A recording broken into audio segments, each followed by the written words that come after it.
Hello అండి. నేను మీ doctor Y Ramareddy, interventional gastroenterologist. ఈరోజు మనము జీర్ణ వ్యవస్థను నేను వివరించే క్రమంలో మనకు నెక్స్ట్ వచ్చే పార్ట్ వచ్చేసి ఫుడ్ పైప్ అనమాట. మీరు ఎప్పుడైనా ఆలోచించారా? మనం ఓరల్ క్యావిటీ అంటే మనము బాగా నమిలిన తర్వాత ఆహారము కింది వరకు ఎట్లా రీచ్ అవుతుంది? అది ఏ ఆర్గాన్ హెల్ప్ అవుతుంది అని ఎప్పుడైనా ఆలోచించారా? ఓకే. ఇది ఆలోచించకున్నా పర్వాలేదు. ఇంకొక క్వశ్చన్ మీకు. ఎప్పుడన్నా మీకు యాసిడిటీ వచ్చి ఇక్కడ ఛాతీలో మండినట్టు, లేదంటే చెస్ట్ పెయిన్ ఉన్నట్టు, లేదంటే గొంతులోకి పుల్లటి తేన్పులు వచ్చినట్టు ఇది నోటీస్ చేసి ఉంటారా? యాక్చువల్లీ ఇది నోటీస్ చేయని వాళ్ళు ఆల్మోస్ట్ ఎవరు ఉండరు. అయితే ఏదో ఒక టైంలో, ఎప్పుడు కంటిన్యూస్గా కాకపోయినా ఏదో ఒక టైంలో ఇట్లాంటి సిమ్టమ్స్ రాని వాళ్ళు ఎవరు ఉండరు అనమాట. అయితే దీనికి అన్నిటికీ ఇప్పుడు మనకు ఎగ్జాక్ట్లీ ఫుడ్ పైప్ అంటే ఏంది, అది ఎక్కడ ఉంటుంది, దాని ఫంక్షన్స్ ఏంది అని తెలుసుకోవడం ద్వారా మీరు ఈ సిమ్టమ్స్ అనేవి మనం క్లియర్గా అర్థం చేసుకోవచ్చు.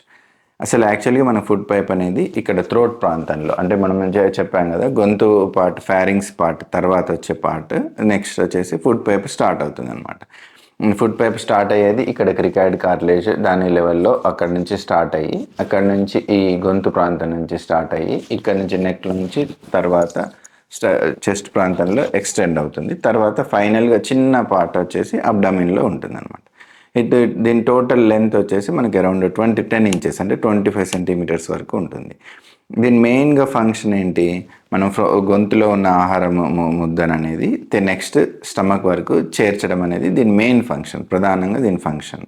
అయితే దీంట్లో ఈ క్రమంలో మనకు మీరు చూసుకున్నట్లయితే సింపుల్ ఓన్లీ మనం ఇక్కడ తీసుకున్నప్పుడు ఇప్పుడు ఒక వస్తువుని ఇట్లా పైనుంచి కిందికి పడేస్తే ఎట్లయితే కింద పడుతుందో అట్లనేనా, లేదంటే ఈసోఫాగస్కి ఏమైనా యాక్టివ్ రోల్ ఉంటుందా అంటే డెఫినెట్లీ యాక్టివ్గా రోల్ ఉంటుంది. ఇది ఉన్నది తీసుకుంటాం కదా, దాంట్లో ఈసోఫాగస్లో కూడా మనకు కండరాలు ఉంటాయి, జస్ట్ లైక్ మజిల్స్ ఉంటాయి. అంటే కొంచెం part of skeletal and smooth muscle కాంబినేషన్లో మొత్తం మజిల్స్ ఉంటాయి అన్నమాట. ఆ మజిల్స్లో మనకు మెయిన్గా ఆ మజిల్స్, ఆ కండరాలు ప్రాపర్గా కోఆర్డినేషన్తో కాంట్రాక్ట్ చేయడం వల్ల మనం తీసుకున్న బోలస్ అనేది ఇక్కడ ఈ ప్రాంతం, గొంతు ప్రాంతం నుంచి కింది వరకు స్టమక్ వరకు రీచ్ అవుతుంది. ఈసోఫాగస్కి ప్రాపర్గా చెప్పాలంటే మెయిన్ ఫంక్షన్ వచ్చేసి ఇదే అనమాట. మనం తీసుకున్న ఆహారాన్ని గొంతు నుంచి స్టమక్ వరకు రీచ్ చేయడం. దానిలో ఉన్న దీనికోసం ఏంటి, ఇది ఒక ప్రాపర్గా ఫంక్షన్ చేయాలి అంటే దానిలో ఉన్న మజిల్స్, దానికి సంబంధించిన నర్వ్స్ అన్నీ కూడా కోఆర్డినేషన్గా ప్రాపర్గా పనిచేసినట్లయితే వితిన్ 4 సెకండ్స్లో మనకి ఏ ఫుడ్ అయినా కానీ ఇక్కడ నోరులోంచి కింది వరకు రీచ్ అవుతుంది. ఇది మెయిన్ ఫంక్షన్. అయితే ఇది వచ్చే లొకేషన్ ఎక్కడ ఉంటుంది, ఇది మన చెస్ట్లోనే ఉంటుంది. మనం ఇక్కడ స్టార్ట్ అయింది అన్నాం, ఇక్కడ ఎండ్ అవుతుంది అన్నాం, ఇంకా మధ్యలో ఉన్న పార్ట్ చెస్టే కాబట్టి ఛాతి ప్రాంతంలో ఉంటుంది. కొంచెం వెనుక భాగంలో అంటే స్పైన్కి కొద్దిగా పక్కగా ఆ విధంగా ఉంటుంది అనమాట. పోస్టీరియర్గా ఉంటుంది, అంటే వెనుక భాగంలో ఉంటుంది. చెస్ట్లో అంటే ముందు కూడా ఉండొచ్చు కదా, అట్లా కాకుండా ఇది హార్ట్కి, లంగ్స్లో ఉండే విండ్ పైప్కి దానికి వెనుక భాగంలో ఉంటుంది అనమాట. అంటే మోర్ స్పైన్ ఉంటుంది కదా, మనకు బ్యాక్ బోన్ ఉంటుంది కదా, ఆ బ్యాక్ బోన్కి దగ్గరగా మనకు హార్ట్ అండ్ విండ్ పైప్కి వెనుక ప్రాంతంలో ఇది ఉంటుంది అనమాట. అయితే ఈ ఫుడ్ పైప్ మనకి ఇట్లా ఛాతిలో ఉండడం వల్ల మనకేమంటే, ఇప్పుడు మీరు చూసినట్లయితే చాలామంది యాసిడిటీతోని మాకు పులి తేనుపులు వస్తున్నాయి, లేదంటే పుల్లగా త్రేన్పులు వస్తున్నాయి, లేదంటే చెస్ట్ పెయిన్ వస్తుంది, ఇవన్నీ కూడా అంటుంటారు కదా. ఎందుకు అంటే చెస్ట్ పెయిన్ రావడానికి రీజన్ ఏంటంటే ఎప్పుడైతే స్టమక్లో ఉన్న మనం బాగా తిన్న కంటెంట్ కానీ యాసిడ్ కానీ ఇట్లా ఈ ఫుడ్ పైప్లోకి రావడం ద్వారా ఏమవుతుందంటే వాళ్ళకి అట్లాంటి సిమ్టమ్స్ వస్తాయి. స్టమక్లో మనకు యాసిడ్ అనేది ఉంటుంది, అది అందరికీ తెలిసిన విషయమే. అయితే ఈ యాసిడ్ స్టమక్లో యాసిడ్ ఉన్నప్పటికీ స్టమక్ని తనని తాను ప్రొటెక్ట్ చేసుకోవడానికి కూడా మెకానిజమ్స్ ఉంటాయి, అంటే మ్యూకస్ లేయర్ అవన్నీ కూడా ఉంటాయి అన్నమాట. అట్లాంటి ప్రొటెక్టివ్ మెకానిజం అంటే ఒక విషయం యాసిడ్కి ఎక్స్పోజ్ అయినప్పుడు అట్లా ప్రొటెక్ట్ చేసుకునే మెకానిజమ్స్ ఫుడ్ పైప్లో ఉండవు. అందుకని ఎప్పుడైతే యాసిడ్ మనకు ఇట్లా స్టమక్లోంచి పైకి అయితే వస్తుందో మనకి అప్పుడు ఏంటంటే ఆ సిమ్టమ్స్, హార్ట్ బర్న్ అవన్నీ కూడా వస్తాయి. అట్లా అది మెయిన్ రీజన్ అది. ఇంకా క్రానిక్ ఎక్స్పోజ్ అయిందనుకోండి యాసిడ్కి, మనకు అల్సర్స్ రావడము, ఇంకా వేరే వేరే కాంప్లికేషన్స్ రావడం అనేది జరుగుతుంది అనమాట. ఇది మెయిన్ ఫంక్షన్. అయితే న్యాచురల్గా మరి మన ఫుడ్ తినడం అనేది రొటీన్ ప్రాసెస్. కానీ మనకి ఇట్లా యాసిడ్ స్టమక్లోనికి ఇట్లా కంటిన్యూస్గా వస్తుంటే అందరం కంప్లైంట్ చేయాలి కదా, కానీ మనం చేయట్లేదు. దానికి ఎట్లా అంటే ఇప్పుడు ఒక మెకానిజమ్స్ ఉంటాయి అన్నమాట. దీనికి 2 స్పింక్టర్స్ ఉంటాయి ఫుడ్ పైప్కి, అంటే 25 సెంటీమీటర్స్ లెంత్ అన్నాం కదా. 2 స్పింక్టర్ ఉంటాయి. స్పింక్టర్ అంటే టైట్గా ఇట్లా టైట్నెస్ మెయింటైన్ చేయడానికి ఒక సర్క్యులర్ మజిల్ అనేది ఇట్లా ఉంటుంది. మామూలు టైంలో తినే టైంలో ఎప్పుడైనా రిలాక్స్ అవుతుంది, మామూలు టైంలో ఇట్లా క్లోజ్ అయి ఉంటుంది.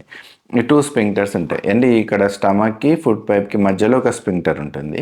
అదేమంటే మనం ఫుడ్ తినగానే అది రిలాక్స్ అయ్యి స్టమక్‌లోకి ఫుడ్ ఎళ్ళడానికి హెల్ప్ అవుతుంది. ఎప్పుడైతే అది ఒకసారి ఫుడ్ అనేది స్టమక్ రీచ్ అయిన తర్వాత అది మళ్ళీ కాంట్రాక్ట్ అవుతుంది. ఆ స్పింక్టర్ కొంచెం టైట్‌గా ఉండడం వల్ల, బయట ఉండే డయాఫ్రమ్ అనే మజిల్స్ కూడా దానికి సపోర్ట్ చేయడం వల్ల ఫుడ్ పైప్‌కి మనం తిన్న ఆహారం అనేది కామన్‌గా అయితే పైకి రాదు. అందుకే మనకెవరము కామన్‌గా కంప్లెయింట్ చేయము.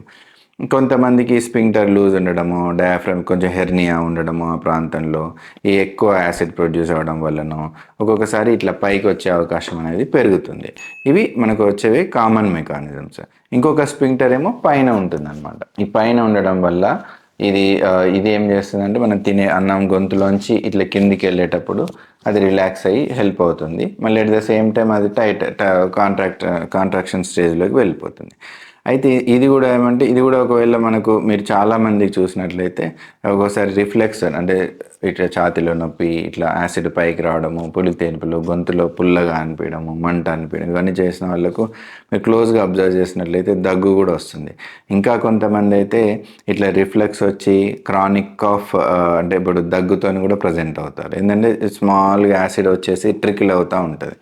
ఈ స్పింక్టర్స్ ప్రాపర్‌గా ఫంక్షన్ చేయనప్పుడు మనకి స్టమక్‌లోని యాసిడ్ ఫుడ్ పైప్‌లోకి, గొంతులోకి రావడము, అక్కడి నుంచి ముందుండే విండ్ పైప్ ఉంటుంది కదా! ఇక్కడ ఈ ప్రాంతం. దానికంటే గొంతులో ఒక పార్ట్ లంగ్స్‌కెళ్ళే విండ్ పైప్ గూడా ఉంటది కాబట్టి, అంటే వాయునాళం గూడా ఉంటుంది కాబట్టి, అందులోకి ట్రికిల్ అయితే నీకు దగ్గు రావడం అనేది జరుగుతుంది.